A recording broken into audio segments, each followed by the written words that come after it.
हिमाचल में अब लड़कियां भी करने लगी हैं नशे। स्कूल में 55% बच्चों में फैला नशे का जहर। शिमला में चिट्टा तो कुल्लू में चरस ने फैलाया जाल। बताएंगे कौन से हैं वो 4 जिले जो आ गए हैं नशे की चपेट में। नशे में डूबता युवा और तैरती सरकारें, उड़ता हिमाचल के लिए ये फ्रेज एकदम सटीक बैठता है। वहीं विडंबना तो इस बात की है कि नशा करने के लिए नशेड़ी कोई ना कोई बहाना बना ही देता है। कोई प्रेम में धोखा मिलने पर पीता है तो कोई जीवन की चुनौतियों से परेशान होकर, कोई परिवार के गम में पीता है तो कोई महफिल सुखन में पीता है। मगर नशा करने वाला ये भूल जाता है कि वो पल दो पल के सुख और मजे के लिए अपना सब कुछ गंवा रहा है। खैर, ताजा रिपोर्ट हिमाचल से है और बेहद ही चौंकाने वाली है।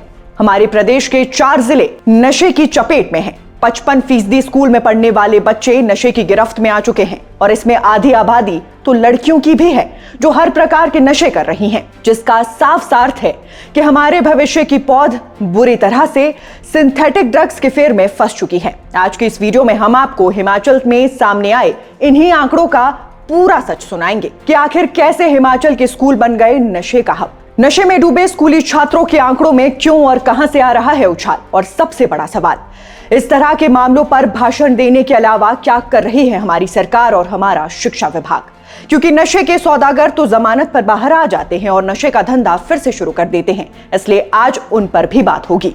इसलिए वीडियो को अंत तक जरूर देखें और सब्सक्राइब करें हमारे YouTube चैनल को। केंद्र सरकार से जारी हुई नशा मुक्त भारत की एक रिपोर्ट बताती है कि हिमाचल के कुल 12 जिलों में से 4 जिले शिमला, कुल्लू, चंबा और मंडी नशे की सबसे ज्यादा चपेट में हैं। यानी यहाँ पर लोग नशे का सबसे ज्यादा कंजम्पशन कर रहे हैं। वहीं हमारे प्रदेश से सामने आए अन्य आंकड़ों में खुलासा हुआ है कि चिट्टा और अन्य नशे युवा पीढ़ी को खोखला कर रहे हैं।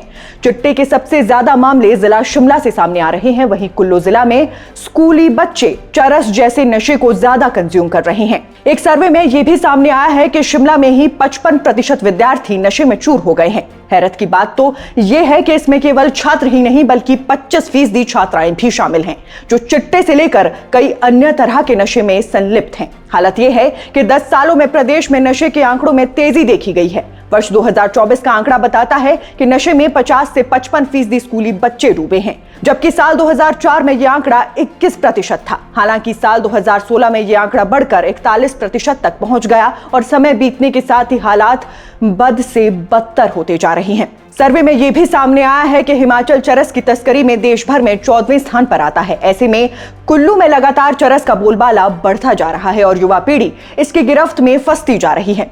एक और रिपोर्ट का आंकड़ा बताता है कि साल 2001 से 2011 तक 10 वर्षों में भारत में $2 अरब का नशे का कारोबार हुआ। हमारा पड़ोसी राज्य पंजाब उड़ने लगा और फिर धीरे धीरे इसी एंट्री बॉर्डर से हमारे राज्य में भी एंट्री होने लगी और हाल ही में आए आंकड़ों में ये कारोबार मौजूदा समय में $140 करोड़ पहुंचने की संभावना है। वहीं मौत के आंकड़े तो और भी चौंका देने वाले हैं। हर 96 सेकंड में एक मौत का कारण नशे का सेवन है और हर 10 आत्महत्याओं की वजह भी नशा बन रहा है और इसमें स्कूली छात्रों से लेकर कॉलेज के छात्र भी शामिल हैं। पिछले 10 वर्षों में कैसे प्रदेश में नशा फैला, इस बात को भी समझिए। वर्ष 2014 में एनडीपीएस के प्रदेश में 644 मामले दर्ज हुए थे और 10 साल बाद यानी 2024 में यह आंकड़ा बढ़कर 1900 तक पहुंच गया है। हालांकि 2023 में तो ये आंकड़ा और अधिक था।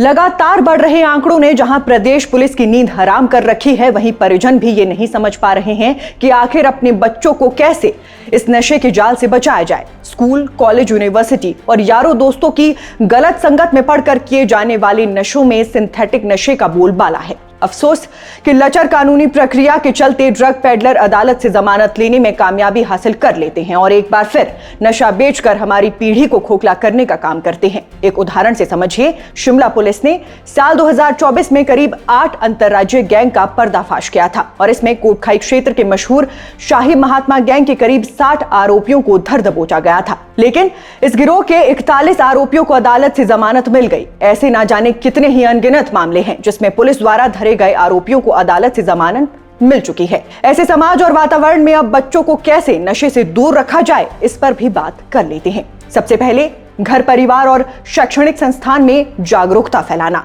माता पिता से लेकर अध्यापकों की जिम्मेदारी है कि बच्चों को मानसिक रूप से इतना अधिक ताकतवर बनाया जाए कि बच्चा नशे के बारे में सोचे भी ना। स्कूल और कॉलेज में स्वास्थ्य शिक्षा पाठ्यक्रम में नशे से बचाव और मानसिक स्वास्थ्य से जुड़े विषय को शामिल करना, मुफ्त और गोपनीय काउंसलिंग सुविधा देकर युवाओं की मदद करना। इसके साथ ही नशे के अड्डों पर सख्त कार्रवाई करना ताकि दोबारा युवा उस गली में जाने की भी ना सोचे। वहीं स्कूलों और कॉलेजों में स्वास्थ्य जांच के माध्यम से डॉक्टर शुरुआती पहचान कर सकते हैं कि बच्चा नशे की ओर जा रहा है कि नहीं। इसके लिए हर शैक्षणिक संस्थानों में समय समय पर डॉक्टरों का विजिट करवाना ताकि बच्चों में भी डर बना रहे और परिजन भी अलर्ट पर रह सके। बाकी जागरूक नागरिक होने के नाते हम सबका फर्ज है कि आप जहां भी किसी को भी नशा करते पाए तो तुरंत पुलिस को सूचित करें, नहीं तो ये नशा हमारी पीढ़ी, हमारे भविष्य को जल्द ही गहरी नींद में सुला देगा। बाकी आप दर्शकों की इस पर क्या राय है जरूर बताएं। अभी के लिए बस इतना ही। नमस्कार।